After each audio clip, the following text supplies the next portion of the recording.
Halo guys, Assalamualaikum warahmatullahi wabarakatuh. Salam Om Swastiastu, Namo Buddhaya, salam kebajikan dan salam sejahtera untuk kita semua. Saudaraku sebangsa dan setanah air, para penonton kanal YouTubeku yang sangat saya hormati dan sangat saya cintai.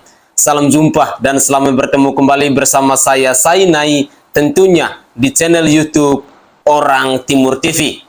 Saudaraku sebangsa dan setanah air, seperti biasa di channel YouTube Orang Timur TV, saya mau menyajikan cuplikan-cuplikan video yang ngakak dan kocak yang bisa menghibur kita semua. Namun cuplikan-cuplikan video sampah ini pastinya berkualitas. Dengan demikian saya ingin mengajak pemirsa sekalian, mari kita bersama-sama melihat cuplikan-cuplikan video berikut ini. Apa saja keseruannya? Mari kita cek bersama-sama. Konoha sedang ramai terkait asam sulfat untuk Ibu Amin.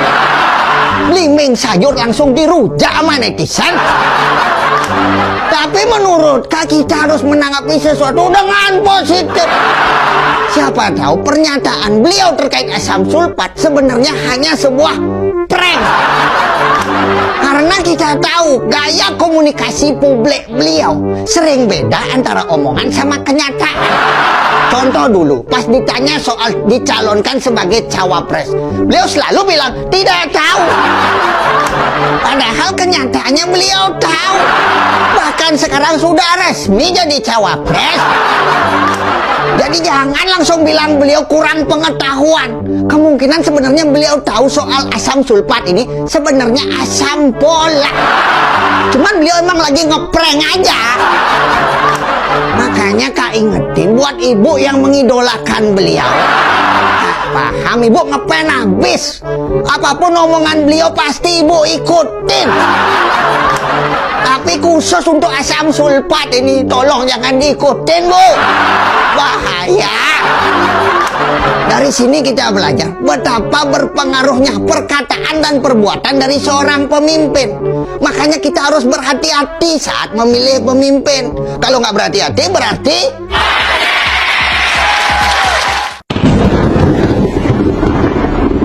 bukan dengan gimmick goyang-goyang dan joget-joget, bukan dengan gimmick. 60% suara pemilu tahun 2024 ditentukan di tangan generasi milenial seperti kita. Bukan dengan gimmick goyang-goyang dan joget-joget, bukan dengan gimmick, tapi dengan ide dan gagasan-gagasan yang ditawarkan kepada milenialnya. Setuju?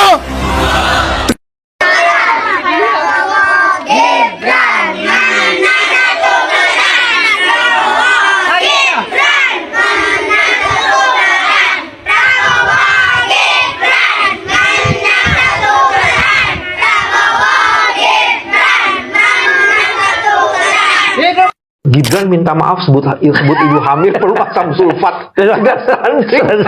Masa kita bicarakan itu. Apa komentarnya sebelum dilanjutin? Nah, ya itu stupidity aja. Emang bisa ibu mencegah stunting dengan gemoy-gemoyan gitu kan? Nggak bisa. Enggak, maksudnya ini apa namanya Mas Bambang ya? Dia 2 kali loh ngomong seperti ini tuh. Jadi yang pertama apa dulu ya? Ya dia bilang kan sama asam sulfat juga, tapi di kesempatan yang lain dia tetap juga ngomong apa asam sulfat gitu. Jadi kan menunjukkan ya memang nggak ngerti lah gitu kan. Iya. Oh, tapi anyway lah seperti itu.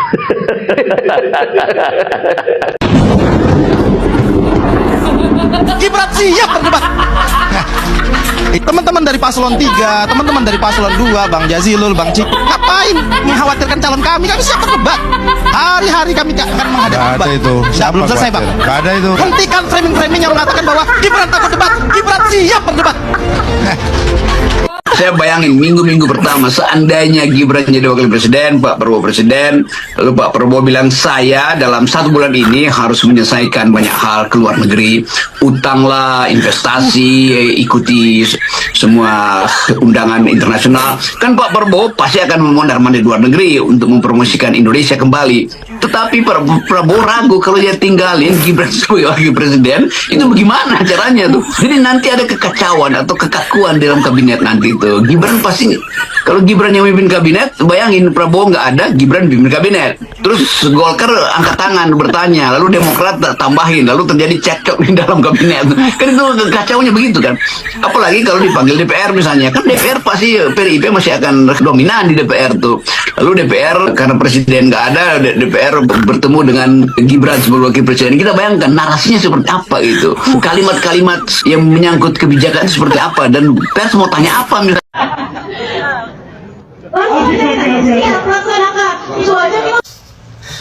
Dari mimik wajahnya aja udah ketahuan ketakutan, takut salah ngomong, takut ya seperti pemimpin yang nggak siap gitu ya. Ini baru di forum umum ya, bukan forum debat gitu. Ini cuma di acara umum disuruh ngasih sambutan itu udah takut.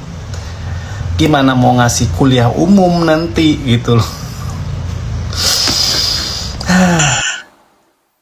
Oke guys, itulah cuplikan-cuplikan video di season pertama. Kita menyaksikan bagaimana keseruan-keseruan yang ada di dalam season pertama ini, di mana seorang Rocky Gerung juga angkat bicara. Dia membayangkan bagaimana caranya seandainya kalau Gibran Raka Buming Raka yang memimpin kabinet, dan apalagi di DPR. Tapi di sisi lain, kita juga menyimak cuplikan-cuplikan video di mana netizen masih terus berbicara soal asam sulfat ini ya. Jadi ibu-ibu hamil, saya berharap bahwa kalian semua jangan pernah mengikuti arahan yang disampaikan oleh Gibran Raka Buming Raka ini, yang disampaikan oleh belimbing sayur ini. Awas lo ibu-ibu hamil, nanti saat melahirkan yang keluar malah bukan bayi tetapi aki baterai.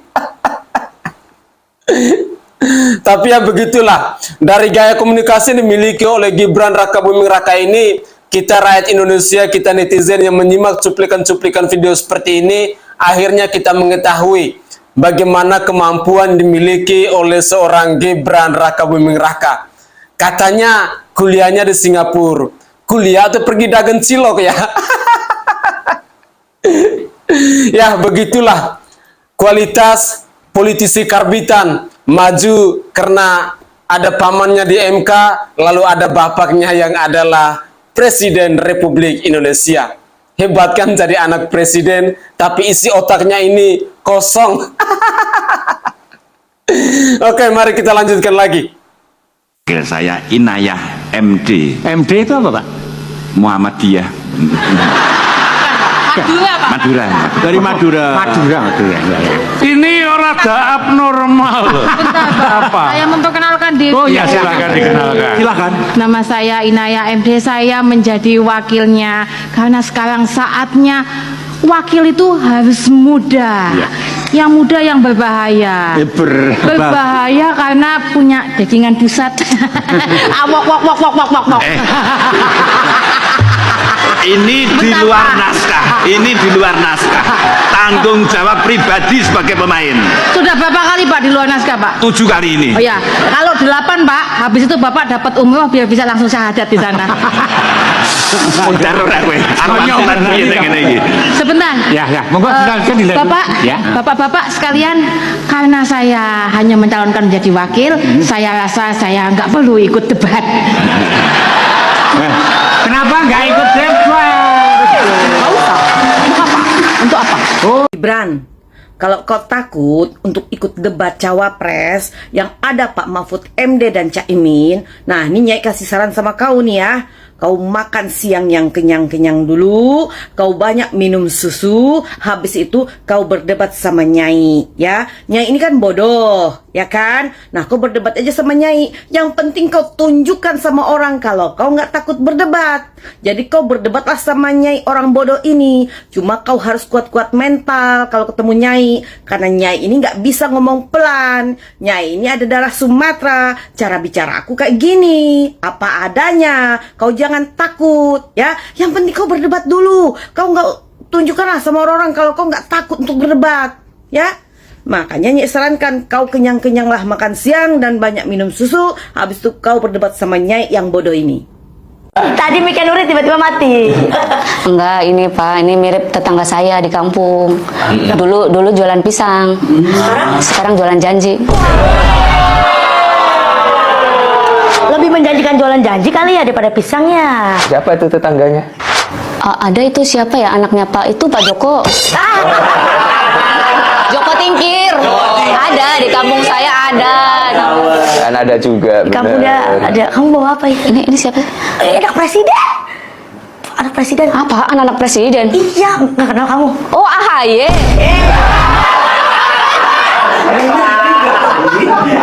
Ya benar. Inaya Wahid. Bukan, Mas Kaisang. Masa lagian di bawah sepi banget, nggak ada penjaganya. Terus anak presiden kan dijaga ya, biar nggak masuk partai lain. Yang ini kan low profile, makanya nggak ada yang jaga. Nggak ada yang jaga. Beneran anak presiden? Iya. Kamu nggak bawa minum apa? Oh, ini ada minuman spesial buat anak presiden. Apa? Minuman apa itu? Ini jamu nasi kencur. Beras kencur. Jamu beras kencur. Tadinya beras, saya seduh mateng.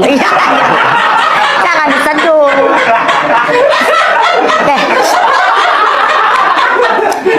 Masa kamu kasihnya jamu beras kencur? Jamu kan berarti kan baunya itu bau kencur.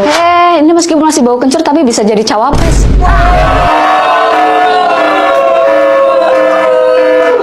Iya. Pak Joko nggak nonton kan? Kan sibuk kerja. Iya, nggak mungkin. Ini anak presiden, jangan suka sembarangan ngomong, yang benar, yang baik-baik. Oh iya. Pak bener anak presiden Pak? Enggak sih. Bentar lagi udahan. Kayaknya ada abangnya. Iya, ada abangnya, iya. Ada butuh ART lagi nggak Pak? Saya pengen banget jadi pembantu presiden, sumpah. Pembantu presiden mah bukan ART, menteri.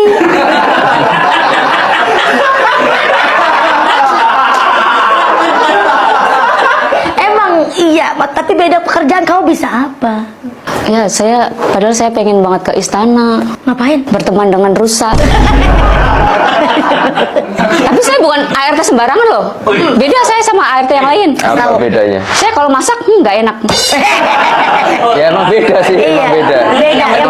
Yang penting beda. Iya. Saya ini nggak cuma bisa bersih-bersih rumah, tapi saya juga bisa bersih-bersih nama baik Bapak.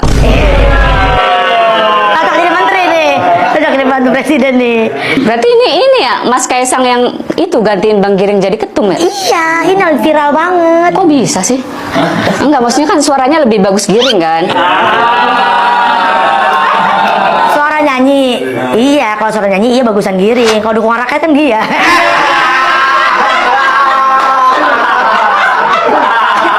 Iya kan Giring penyanyi, power suaranya bagus. Kalau ini kan ya bagus power bapaknya. Oke guys, itulah season kedua di mana kita menyaksikan bersama roastingan yang begitu tajam kepada keluarga Presiden Joko Widodo. Bagaimana tidak? Anak bau kencur jadi cawapres. Aduh, ini baru tajam, menohok.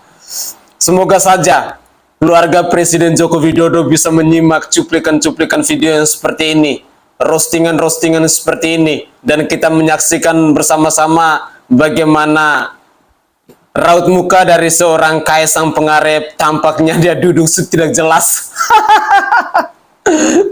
Mari kita lanjutkan lagi guys. Umurnya belum cukup. Kan lagi diperjuangkan. Ya kan belum tentu gol juga. Kalau sudah gol, oke.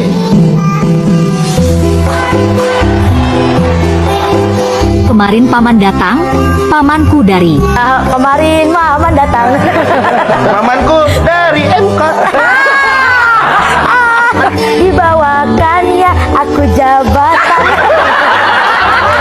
Saya merasa bangga. Saya merasa bersyukur dibantu oleh paman. Oh, loh, kan saya bicara fakta. Ada faktanya itu. Muda sih muda, masa mimpin negara masih coba-coba? Cuak. Muda sih muda, tapi kok gayanya mirip Orba? Cuak. Muda sih muda, tapi pengalamannya apa? Cuak. Muda sih muda, tapi kok menghalalkan semua cara. Cuak. Muda sih muda, kok bawa-bawa keluarga. Cuak. Muda sih muda, kok masih ada bayangan bapak. Cuak, cuak, cuak.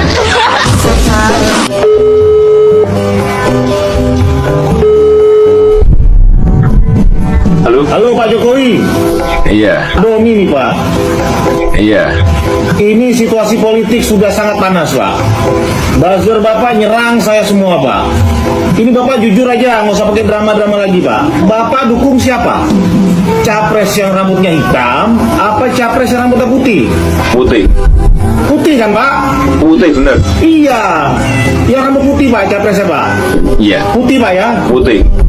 Betul Pak ya, putih Pak ya? Betul. Oke kalau gitu Pak. Ini aman kok kayak gini Pak. Iya. Oh tunggu Pak, tunggu Pak. Ada satu lagi Pak. Iya. Boleh saya pinjam 100 Pak? Bung Karno Bapak Proklamator, Soeharto Bapak Pembangunan, B.J. Habibie Bapak Teknologi, Jokowi Bapaknya Gibran. Ini bukan kecelakaan demokrasi, ini perencanaan kejahatan di dalam sistem demokrasi itu. Jadi semua yang diputuskan koalisi yang dari awal Mahkamah Konstitusi itu adalah kuburan bagi demokrasi, itu intinya. Jadi bukan kecelakaan, ini kesengajaan ya, Mas. Tenang saja Pak, Bapak saya sudah ada di sini.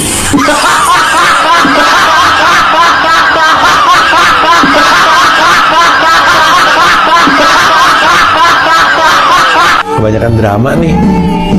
Pilpres kembali dong ke pertarungan gagasan. Dia ngomong gitu coba. Kok bisa ya ngomong gitu ya? Padahal dia sendiri yang bikin dramanya loh. Masalah terkait dengan penculikan dan penghilangan nyawa aktivis, kalau di PKB ada saksinya, teman saya sendiri yang diculik ketika itu oleh tim Mawar. Dan karena tim Mawar itulah Pak Prabowo akhirnya oleh DKP, Dewan Kehormatan Perwira, diberhentikan. Penghilangan nyawa, penculikan itu HAM urusannya, dan itu nempel terus di Pak Prabowo sampai kapan. Mungkin ketika Amin nanti jadi presiden, ya nanti kita selesaikan supaya terungkap, supaya ini tidak jadi tuduhan-tuduhan kepada seseorang. Tetapi memang faktanya seperti itu. Itu rekam jejak itu ada terus, kita bisa lihat di mana-mana. Meskipun sekarang yang dulu ikut Dewan Kehormatan Perwira yang menyidangkan itu sekarang bareng dengan Pak Prabowo. Tapi yang diculik ada yang tidak bareng, ada yang bareng. Saya pikir itu apa ya, bukan omong-omong ya. Prabowo sejak awal sudah anti dengan supremasi sipil. Dari sejarahnya kita bisa tahu dari sejak zaman Orde Baru bagaimana kemudian dia punya catatan sejarah melakukan penculikan dengan dalih kemudian ini untuk stabilitas negara dan sebagainya dan sebagainya. Tapi ini kan membuat catatan buruk yang kemudian memberikan tanda bahwa inilah karakter Prabowo. Sekarang kalau misalnya Prabowo sudah dilantik, sekali lagi saya akan ungkit tentang ini, kita berandai-andai saja. Kalau ternyata kemudian dalam 100 hari pertama kekuatan Pak Jokowi diputus, Pak Jokowi bisa apa? Ini yang harus menjadi pertimbangan bagi Pak Jokowi seharusnya sejak awal. Pak Jokowi juga tidak bisa menyandra satu orang yang akhirnya hanya melahirkan dendam-dendam kepada Pak Jokowi. Semakin Pak Jokowi itu menyandra orang dengan berbagai perkara yang ada hari ini, menyandra orang dengan ketakutan-ketakutan seperti berbagai kelompok-kelompok partai politik yang hari ini bergabung dengan Prabowo, suatu saat mereka akan punya dendam-dendam yang harus dijaga di dalam diri. Karena dulu ketika Pak Jokowi berkuasa, mereka ini betul-betul dikendalikan dengan kekuatan-kekuatan intimidatif dan koersif. Ini yang ingin saya gugah dari Pak Jokowi dan juga pendukung Pak Jokowi yang hari ini juga mendukung Prabowo. Yakin kalau nanti Prabowo itu jadi presiden misalnya, memenangkan Pilpres misalnya, apakah dia akan betul-betul taking a bow atau surrender kepada Pak Jokowi? Saya meragukan itu karena karakter Prabowo tidak seperti ini. Kita bisa lihat karakter Prabowo dari 2014, 2019 dan hingga hari ini kadang-kadang karakternya tidak terkontrol sehingga dia meledak-ledak di depan publik. Apalagi dia memegang tampuk kekuasaan. Mohon Pak Jokowi dipertimbangkan sekali lagi meskipun ini sudah terlambat. Tapi kami semua ini orang-orang yang masih sanggup berpikir visioner, masih sanggup berpikir tentang apa yang akan terjadi di masa depan, Pak Jokowi akan menjadi korban pertama dari pembuntungan kekuasaan politiknya. Ini yang kami tidak inginkan. Kami berharap sejak awal bahwa Pak Jokowi jadilah negarawan, bukan politisi. Karena ketika Pak Jokowi menjadi negarawan, semuanya jasanya akan dikenang, semua legacy dan portofolionya akan dijaga oleh seluruh anak bangsa ini untuk tetap terjaga menuju Indonesia masa depan. Tapi kalau dengan cara begini, dengan ikut menjadi satu alat dalam pertempuran politik seperti ini, pada akhirnya kita tidak berbicara tentang masa depan. Kita berbicara tentang konflik-konflik politik apabila ini ternyata memang dimenangkan oleh Prabowo. Tapi saya yakin kalau misalnya dimenangkan oleh paslon lain, saya kira mereka akan lebih bersahabat dengan Pak Jokowi. Ini yang kemudian menjadi pertimbangan orang-orang seperti saya, bukan lagi mendukung soal capres, cawapres dan sebagainya. Ini tentang demokrasi. Ini yang kita inginkan dari Pak Jokowi, bahwa marilah kita berpikir ke depan. Kita buang jauh berbagai kepentingan-kepentingan masa lalu. Karena cita-cita Pak Jokowi kami tahu bahwa semuanya belum tercapai. Masa kekuasaan Pak Jokowi ketika menjadi presiden terpotong oleh masa pandemi selama kurang lebih hampir 3 tahun yang membuat berbagai bangsa di dunia mengalami default. Dan Pak Jokowi berhasil mengawal bangsa ini di dalam angka-angka kontraksi yang tidak membabi buta. Ini sudah cukup menjadi legacy bagi kami yang harus dikawal terus ke depan hingga 2045 nanti ketika generasi emas yang kita citakan. Nah, oleh karena itu, marilah kita sadar semua, kita sayang kepada Pak Jokowi. Kita semua sadar bahwa bukan hanya persoalan Prabowo, Anies, atau soal Ganjar, tapi ini tentang bangsa ke depan, bangsa yang betul-betul tegak lurus dalam cita-cita reformasi, tegak lurus dalam purifikasi demokrasi, dan juga tetap terjaga dalam kekuasaan yang berbasis supremasi sipil. Kalau Pak Prabowo misalnya menjadi presiden, misal, meskipun saya tidak berharap dia menjadi presiden, bayangkan kalau kemudian cita-cita dia yang dipendam sejak lama, kekecewaan politik dia yang dipendam sejak lama, lalu kemudian dikeluarkan ketika dia menjabat. Percayalah, yang menjadi korban pertama adalah Joko Widodo. Oleh karena itu, yang paling terakhir ingin saya sampaikan adalah, mari kita buka kesadaran kita semua, rasionalitas berpikir kita semua. Pak Jokowi sudah seharusnya bukan lagi pemain dalam pertempuran politik ini. Pak Jokowi seharusnya lebih memikirkan legacy dan menjadi supervisi untuk perjalanan trajektori bangsa ini menuju masa depan yang jauh lebih gemilang. Pak Jokowi, sekali lagi, mudah-mudahan Bapak menonton suara kami ini. Mudah-mudahan pendukung Pak Jokowi menyadari ini semua. Mari kita berpikir waras. Janganlah kita kemudian hanya demi kekuasaan, kita harus membuntungi konstitusi dan juga menciderai demokrasi. Mudah-mudahan bangsa ini selalu dijaga oleh Tuhan dengan berbagai caranya. Terima kasih. Oke guys, itulah cuplikan-cuplikan video yang bisa saya persembahkan ke hadapan pemirsa sekalian. Dan dalam cuplikan video ini kita mendengar penjelasan yang paling terakhir yang disampaikan oleh Cak Islah Barawi tentang politik antara Presiden Joko Widodo dengan Prabowo Subianto. Saya secara pribadi mengharapkan agar cuplikan-cuplikan video yang dari awal hingga akhir, walaupun lebih banyak unsur ngakaknya, walaupun lebih banyak urusan soal asam sulfat, soal belimbing sayur, soal pohon sengon dan lain sebagainya, tapi saya berharap bahwa poin-poin penting yang disampaikan dalam sindiran-sindiran itu, di dalam roastingan-roastingan itu, bisa menyadarkan kita dan bisa mengedukasi kita bahwa di 2024 nanti pastinya kita harus mencari pemimpin yang lebih baik lagi, yang mampu untuk memajukan bangsa ini di periode 2024 sampai 2029. Hal-hal yang disampaikan oleh Islah Barawi itu juga tidak kalah pentingnya. Dengan demikian, simaklah pesan-pesan penting yang disampaikan oleh Cak Islah Barawi. Jika kita ingin bersama-sama melawan perilaku-perilaku politik yang busuk dan buruk di negara demokrasi Republik Indonesia ini. Begitulah kira-kira. Saya Sainai dari Provinsi Nusa Tenggara Timur. Saatnya kita yang rakyat jelata harus berani untuk bersuara. Salam hormat, salam NKRI, dan salam Pancasila untuk kita semua. Tetaplah semangat dan jangan lupa untuk selalu berpikir waras.